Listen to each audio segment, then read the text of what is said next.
Hello everybody, welcome. It's a new series that we've just decided to put together for the next few weeks with DMD Pathfinders here.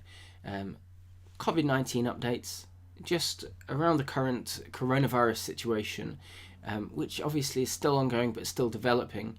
So looking to put together pieces of advice where possible, bring on, interview clinicians, people who might be able to give pieces of advice, and also people who can share their own experiences, which is what we're doing today. John, do you want to get us started?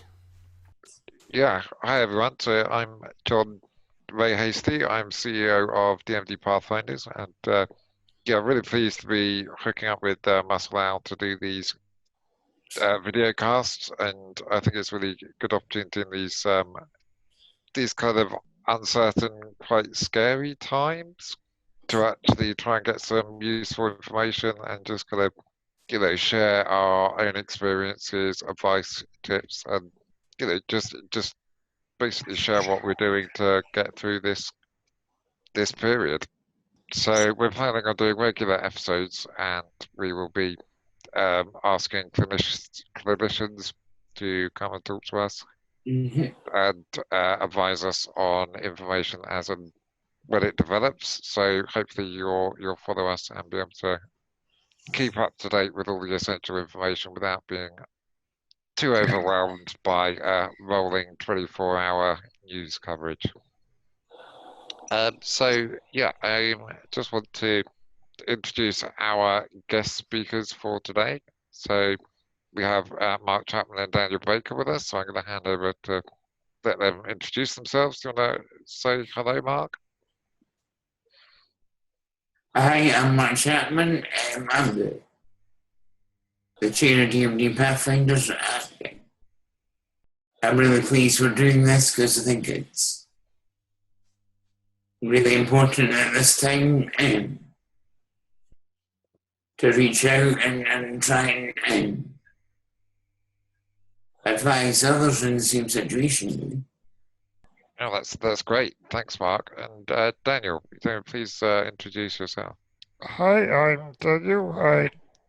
I'm a trustee of DMD Pathfinders. I do a lot of the social media side, so you probably see me online.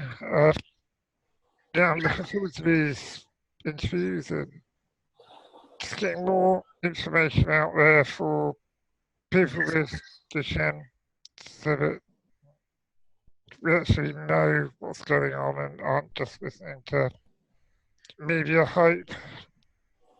First of all, we just wanted to kind of talk about some of what we've been hearing from clinicians in terms of COVID-19 and the impact on people with different neuromuscular conditions, Duchenne being one of them, but we're with others as well.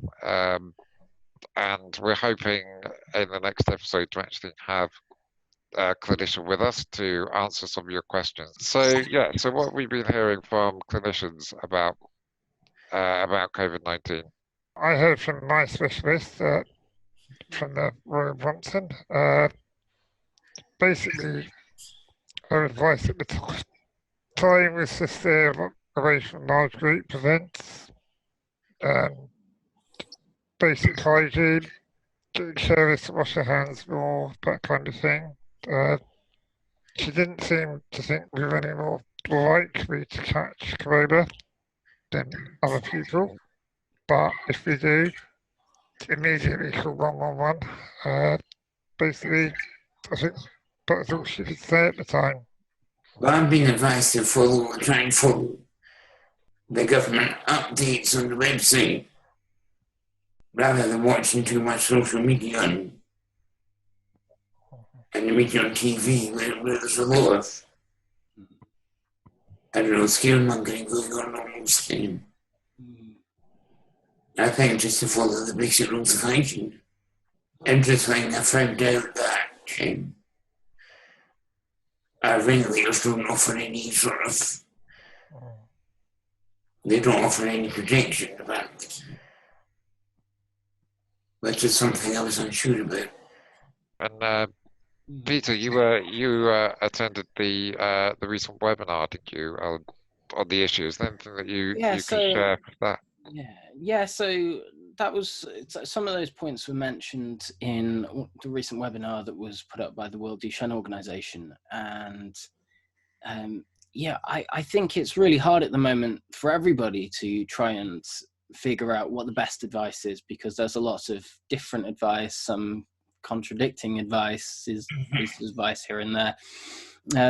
But I think it is kind of what you hit on, Daniel, that idea that people with Duchenne are probably less likely to get coronavirus simply because of not touching surfaces, touching the face, that kind of thing, and door handles and whatever.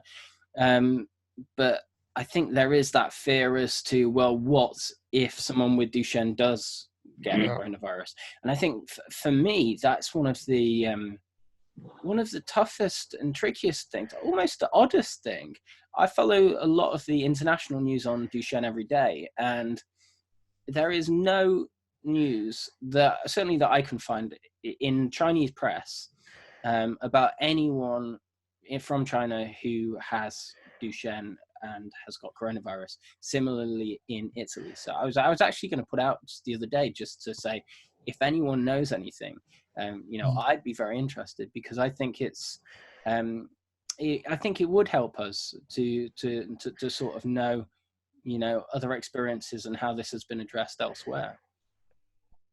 Yeah, I think that's a really good point. I think this is an unknown virus, and really there is no evidence currently on exactly how it's going to affect people with neuromuscular conditions. Although I know that can be quite hard to kind of wrap your head around, the fact that you really just don't know. But at the moment, without actually seeing people with neuromuscular conditions coming down with it and seeing how they're kind of affected, we simply don't know. So I think what's really important and what we're going to be focusing on is just trying to keep updated on any information as and when it emerges, really.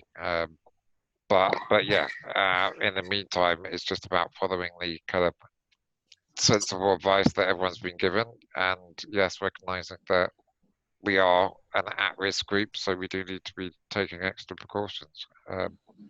And yeah, hopefully we'll have more information at some point.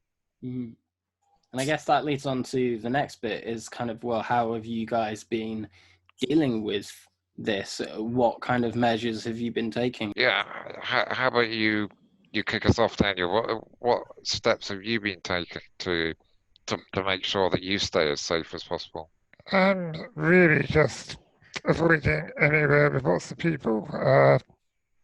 I've taken the dogs for walks a couple of times, but I've seen like 10 people while I've been out, so sort of, and staying away from them as well when you do see them.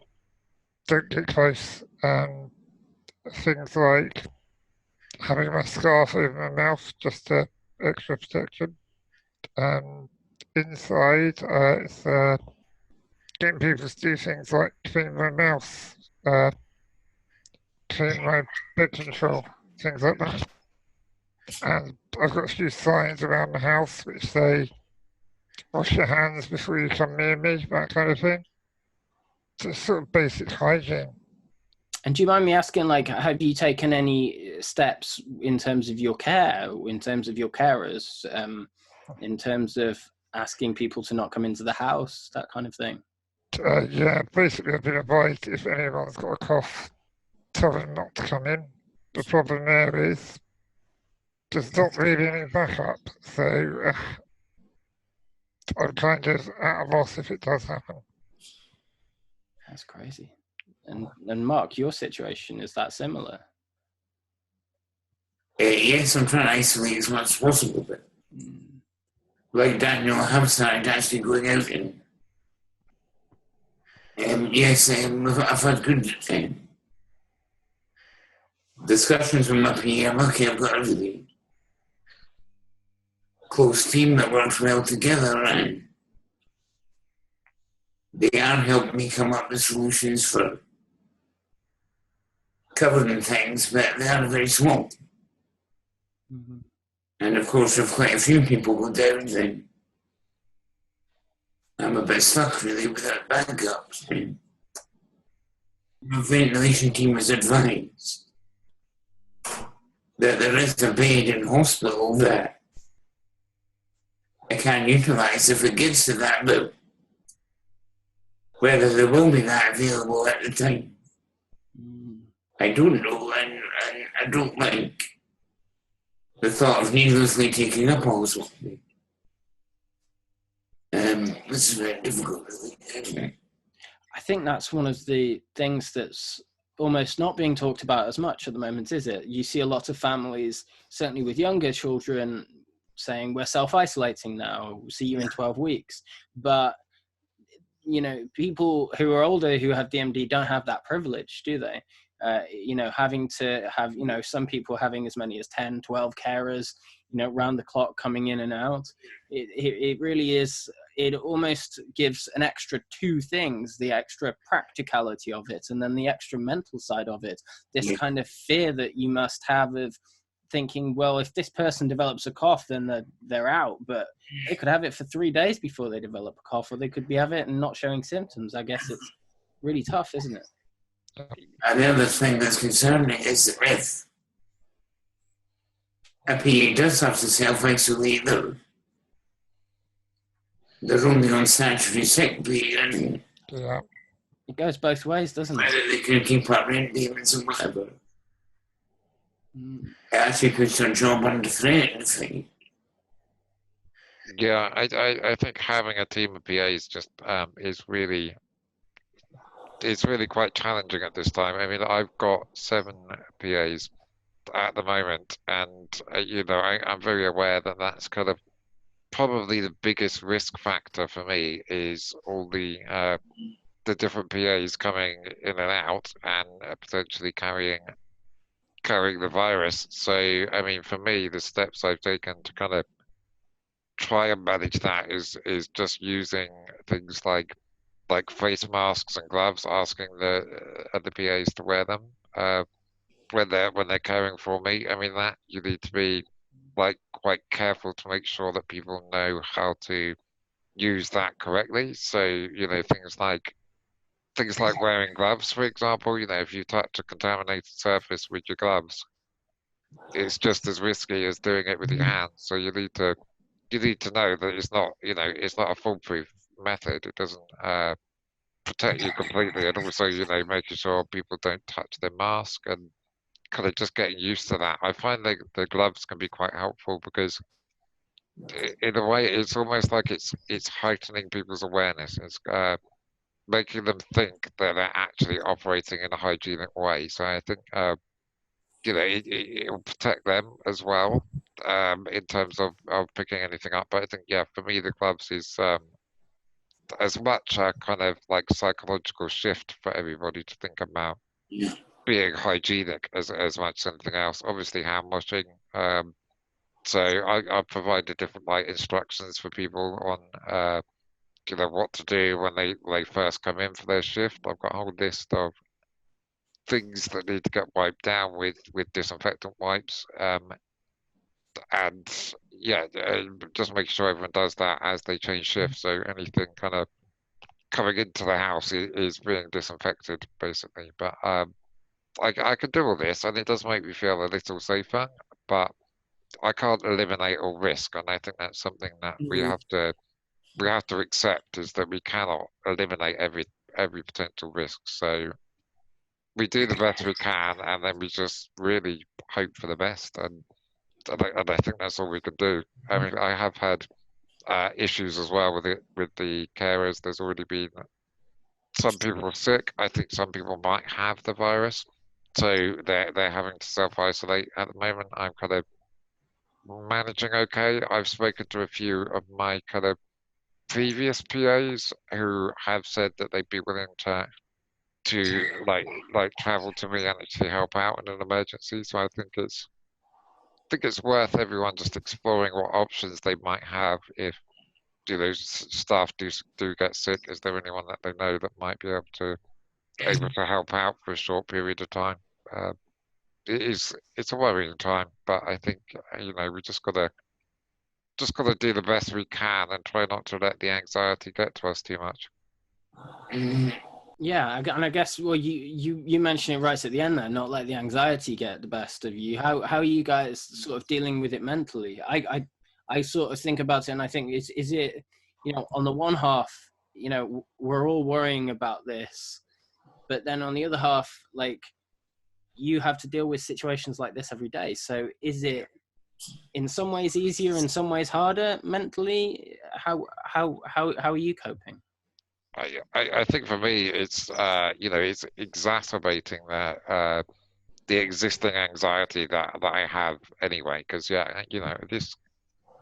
way that kind of healthy people are feeling about the virus, this is the way I feel about colds and flu every day. Always being careful, always worrying. If someone coughs or mm, sneezes in the room that I'm in, I'm always on high alert. And this was like before this virus was even a thing. But I think for me, because it's so unknown, I do have additional worries. So I think I'm more worried than normal. But equally, yeah, I am used to kind of dealing with anxiety on a permanent basis and trying to distract myself and really not letting my mind run away with me, making sure I know everything that I can do and doing that.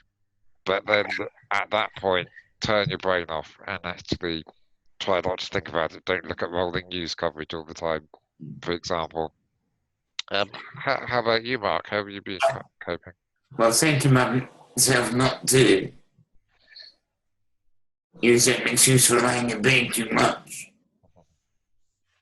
And to actually get up every day and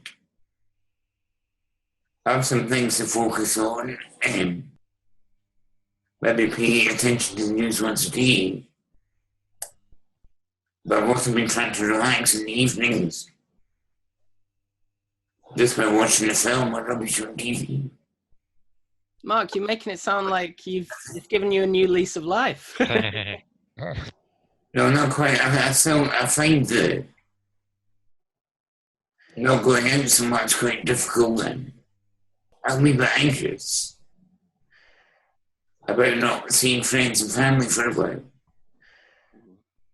Because I know that's something that's important to me. And we're trying to keep that going about social media and using platforms like this to talk to each other. More anxious than usual, certainly. And I think it's important to try and keep on top of that. Yeah, similar to you, John. Heightened anxiety, taking extra medication, just trying to keep on top of it. Getting out just to walk the dogs when I can. It's a risk. I'm aware it's a risk when I do it, so that's tricky. But I know if I stay in, my mental health's gonna really dip. I mean, I did have agoraphobia for quite a while. I really don't want to go back to having that. No. So, yeah, it's a fight at the moment. It's just finding projects to do and distractions, really. Yeah, it's a big change, but I think it is about finding things that you can do to kind of get over that. We're trying to find other things. Yeah. Yeah. What about you, John? Well, I think I've currently got a to-do list about as long as my arm, so I gotta.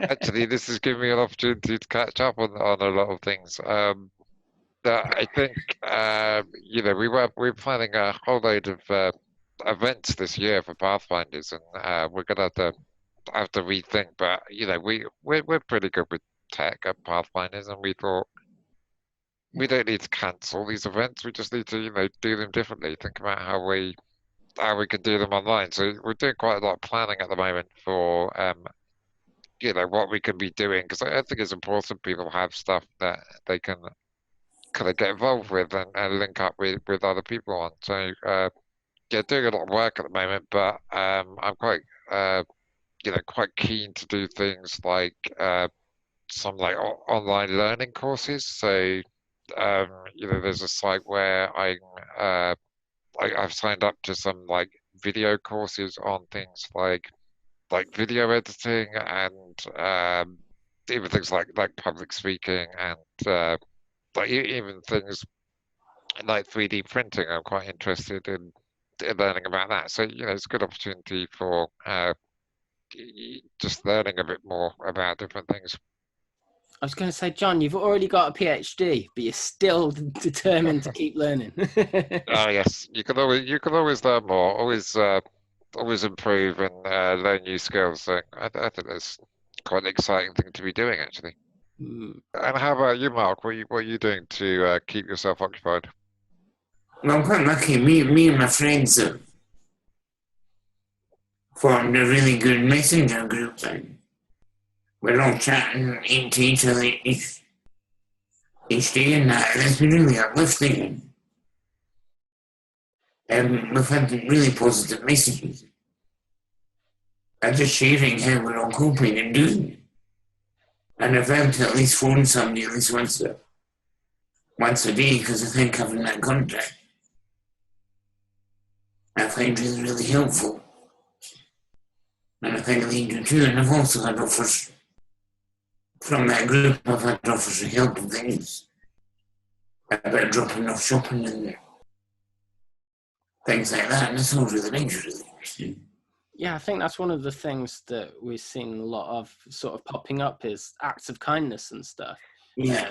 Yeah. What, I don't know. That'd be a nice point to finish on. What kind of acts have you seen, John? Have you had any kind of people stepping up, showing real positivity?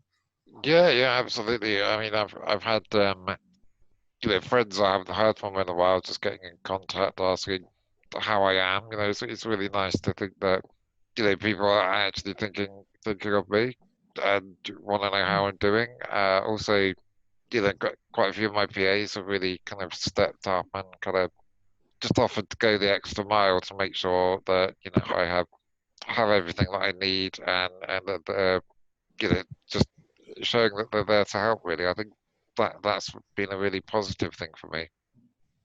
I think people forget how important it can just be to just be there for someone, not even just doing stuff, just being there to talk to listen to. I don't know, Daniel, have you felt that?